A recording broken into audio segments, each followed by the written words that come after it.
Medicover Hospitals, Vizag's most trusted hospital. 04068334455. ఈరోజు ఉదయం రాష్ట్ర వైసీపీ కేంద్ర కార్యాలయం ఏదైతే ఉందో దాన్ని టీడీపీ ప్రభుత్వం ధ్వంసం చేసింది. ఏదైతే ధ్వంసం చేసిందో దానిపై రాష్ట్ర వ్యాప్తంగా పెద్ద దుమారమే చెలరేగింది. కక్ష సాధింపుతో ఇవన్నీ చేస్తున్నారంటూ కూడా వైసీపీ కార్యకర్తలు కానీ నాయకులు కానీ ఆరోపిస్తున్నారు. ప్రస్తుతం మనతో మాట్లాడేందుకు రాజమండ్రి మాజీ ఎంపీ భరతరామ్ ఉన్నారు. ఆయనతో మాట్లాడే ప్రయత్నం చేద్దాం. సార్ చెప్పండి, అసలు ఎలా చూస్తారు? చాలా దురదృష్టకరం అండి. ఎందుకంటే ఈ యొక్క కక్ష సాధింపు చర్యలు ఇప్పుడు మా పైన ప్రజావేదిక గురించి రకరకాలుగా చెప్పి ఉన్నారు గతంలో. నేను ఒక్కసారి చిన్న డిఫరెన్సియేషన్ ఏంటనేది ఈ రెండాటికి తేడా చెప్తాను. ఇప్పుడు ప్రజావేదిక అనే ప్రాంతము వరద ప్రవాహిక ప్రాంతము ఎన్జీటీ గైడ్లైన్స్కి విరుద్ధంగా, నేషనల్ గ్రీన్ ట్రైబ్యునల్కి విరుద్ధంగా ఎక్కడైనా వరదలు వస్తే అది కొట్టుకుపోయే పరిస్థితుల్లో ఉన్న ప్రాంతంలో గవర్నమెంట్ గవర్నెన్స్ చేయడం అనేది కరెక్ట్ అయిన పద్ధతి కాదు. సో దాంట్లో భాగంగా అది అక్కడ ఒక గవర్నమెంట్ గవర్నెన్స్ మనమే ప్రభుత్వాలు ఏర్పాటు చేసి మనమే తప్పులు చేస్తే ప్రజలకి మనం ఏం దారి చూపించినట్టు. దాంట్లో భాగంగా ఎన్జీటీ గైడ్లైన్స్కి వ్యతిరేకంగా ఉంది కాబట్టి అది కూల్చివేత చేయడం జరిగింది. ఇవాళ ఆంధ్రప్రదేశ్ రాష్ట్రంలో వైఎస్ఆర్ కాంగ్రెస్ పార్టీ కేంద్ర కార్యాలయం అక్కడ తాడేపల్లి ప్రాంతంలో అసలు ఎందుకు కూల్చారంటే దానికి ఏ రకమైన కారణం లేదు. ఇప్పుడు నిబంధనల ప్రకారంగా లీగల్గా ఒక జీవో తీసుకుని వచ్చి గవర్నమెంట్ ఒక లీజ్కి ఇచ్చిన ప్రాంతంలో అక్కడ నిర్మాణం జరుగుతుంది. అక్కడ ఆ అక్రమ కట్టడం ఎక్కడ ఉందనేది వాళ్ళు తెలియపరచాల్సిన అవసరం ఉంది. రెండో అంశము, ఇవాళ మేమే కూల్చాలి చెయ్యాలి గతంలో చెయ్యాలి అని అనుకుంటే నాకు తెలిసి తెలుగుదేశం పార్టీ 2014 నుంచి 19 దాకా ప్రభుత్వంలో ఉన్నప్పుడు సుమారుగా 12 చోట్ల వాళ్ళ కార్యాలయాలకి స్థలాలు కేటాయించారు. మరి స్థలాలు కేటాయించినప్పుడు ఇదే గుంటూరు ప్రాంతంలో 3 ఎకరాల 65 సెంట్లు నాకు తెలిసి స్థలం కేటాయించారు. మరి ఇవన్నీ కూడా మేము కూడా కూల్చడం మొదలు పెడితే ఎక్కడికి వెళ్ళిపోయి ఉండేది? ఇది పూర్తి స్థాయిగా ముమ్మాటికి కక్ష సాధింపు చర్యలు జరుగుతూ ఉన్నాయి. ఒకసారి ప్రజలు కూడా గమనించాలి ఏం జరుగుతూ ఉందో. ఇప్పుడు నేను చెప్తా ఉన్నాను, చాలామందికి అవగాహన లేదు.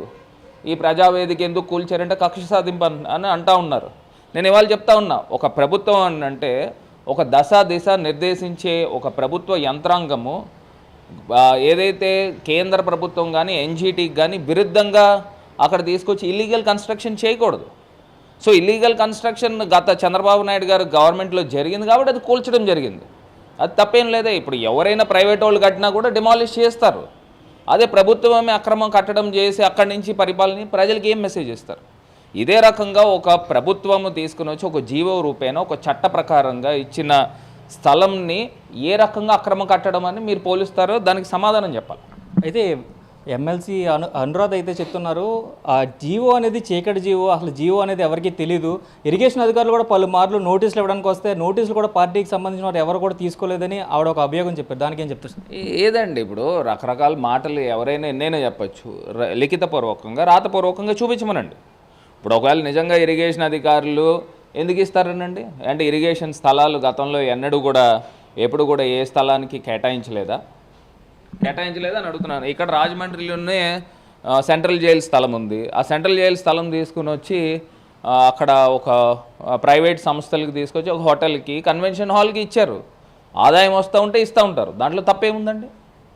అదేవిధంగా చూసుకుంటే జగన్ కూడా ఒక ట్వీట్ చేశారు, చంద్రబాబు దమన కాండ జరుగుతుంది వైసీపీ కార్యకర్తల మీద అవ్వచ్చు, ఇప్పుడు కేంద్ర కార్యాలయం అవ్వచ్చు, లేదా వేరే వాటి మీద అవ్వచ్చు, చంద్రబాబు రక్తం పారిస్తున్నారంటూ కూడా ఒక ఘాటు వ్యాఖ్యత చేశారు. దాన్ని ఎలా చెప్తారు? ఏమండి, ఇప్పుడు ప్రభుత్వము ఇంకా వచ్చి 19 రోజులు కాల. వచ్చిన రోజు దగ్గర నుంచి ఏదైతే కౌంటింగ్ జరుగుతుందో వాళ్ళకి మెజారిటీలు వచ్చినాయి అన్న రోజు దగ్గర నుంచి ఇవాళ రాజమండ్రిలోనే ఎన్ని జరిగినాయి అండి? ఎన్ని ఇన్సిడెంట్ జరిగినాయి? మరి వీళ్ళు చెప్తా ఉన్నారు, ఏమని మాట్లాడుతూ ఉన్నారు? చంద్రబాబు నాయుడు గారు చెప్పే మాటలేమో 100 మాటలు చెప్తా ఉన్నారు, చేసే పనులు ఏం చేస్తూ ఉన్నారు? ఒకసారి ఆలోచన చేయాలి. ఎందుకనంటే ప్రజాస్వామ్యంలో ఇది కరెక్ట్ అయిన పద్ధతులు కావు. అదే ఇప్పుడు విశాఖలో సంబంధించిన కార్యాలయం కూడా, వైసీపీ కార్యాలయానికి కూడా అది సరైన పద్ధతిలో కన్స్ట్రక్షన్ చేసింది కాదు, ఆ కన్స్ట్రక్షన్ అయితే జరుగుతుంది అని చెప్పి కొంతమంది జనసేన నాయకులు కూడా కంప్లైంట్ చేశారు. దానికి కూడా నోటీస్ వచ్చాయి. అదేలా చెప్తారు సార్? అదేనండి, ఇప్పుడు చెప్తున్నాం కదండి. ఇప్పుడు చెప్పే మాటలు చంద్రబాబు నాయుడు గారు నీతిగా మంచిగా చెప్తా ఉన్నారు. మరి చేసే పనులు ఏ రకంగా ఉంటున్నాయి అనేది అర్థమవుతూ ఉంది. సరే, ఏదేమైనా మేము ఫైటర్స్ అండి, ఫేస్ చేయడానికి సిద్ధంగా ఉన్నాము. ఏం జరుగుతుందో చూస్తాం. అదేవిధంగా ఇప్పుడు మీకు పర్మిషన్స్ అన్నీ ఉన్నప్పుడు కోర్టులు ఉన్నాయి కదా అంటూ కూడా కొంతమంది టీడీపీ నాయకులు ప్రశ్నిస్తున్నారు. దానికి ఏం సమాధానం చెప్తారు? ఏమండి ఇప్పుడు అదే చెప్తున్నా, అంటే కోర్టులు కూడా ఉన్నాయి కదా అని వాళ్ళు చెప్తున్నారని అంటే అన్యాయం చేస్తున్నారనే కదా దానికి అర్థము. అంటే ఇప్పుడు మాకు ప్రభుత్వం వచ్చింది, మేము ఏదైనా చేస్తాము, మీరు భరించాల్సిందేనని అంటే భరిస్తాం. ఇప్పుడు ప్రజా వేదిక ఉందండి, ప్రజలు ముందరికే వెళ్తూ ఉన్నాము, ప్రజలు ముందర పెడతాము, ఇగో ఈ రకమైన కార్యక్రమాలు జరుగుతున్నాయని. ఇప్పుడు మీకు గవర్నమెంట్ ఇచ్చింది మాకన్నా చాలా గొప్పగా ఏమన్నా చేస్తారేమో అని ప్రజలు ఎదురు చూస్తూ ఉన్నారు. దాన్ని మీరు సక్రమంగా చేయండి. అంతే తప్పితే కక్ష సాధింపు చేయాలని అంటే ఈ ఇంటి నుంచి ఆ ఇంటికి ఎంత దూరం, ఆ ఇంటి నుంచి కూడా ఈ ఇంటికి అంతే దూరం, అది మర్చిపోబాకండి. ఇది భరతరామ్ మనతో చెప్తున్న పరిస్థితి అయితే మేము ఫైటర్స్ ఇప్పటికీ ఫైట్ చేస్తూనే ఉంటాం. ఇదే విధంగా కోర్టులో కూడా ఇవన్నీ కూడా కేసులు వేసి దీనికి సంబంధించి అంతా కూడా లీగల్ ప్రొసెసర్ అంతా కూడా కంప్లీట్ చేసుకుంటాం. ఏదైతే పర్మిషన్స్ తీసుకునే చేస్తాం తప్ప జీవో చేసిన దాన్ని విరుద్ధంగా, జీవోలకు విరుద్ధంగా ఉంది అంటూ ఎలా చెప్తారంటూ కూడా భరతరామ్ నిలదీస్తున్న పరిస్థితులు ఉన్నాయి. కెమెరామ్యాన్ విజయ్తో శంకర్, RTV, తూర్పుగోదావరి జిల్లా. మరిన్ని వీడియోస్ కోసం ఛానల్ ని సబ్స్క్రైబ్ చేయండి. లేటెస్ట్ అప్డేట్స్ కోసం వాట్సాప్ ఛానల్ ని ఫాలో చేయండి. అండ్ లింక్ డిస్క్రిప్షన్ లో ఉంది.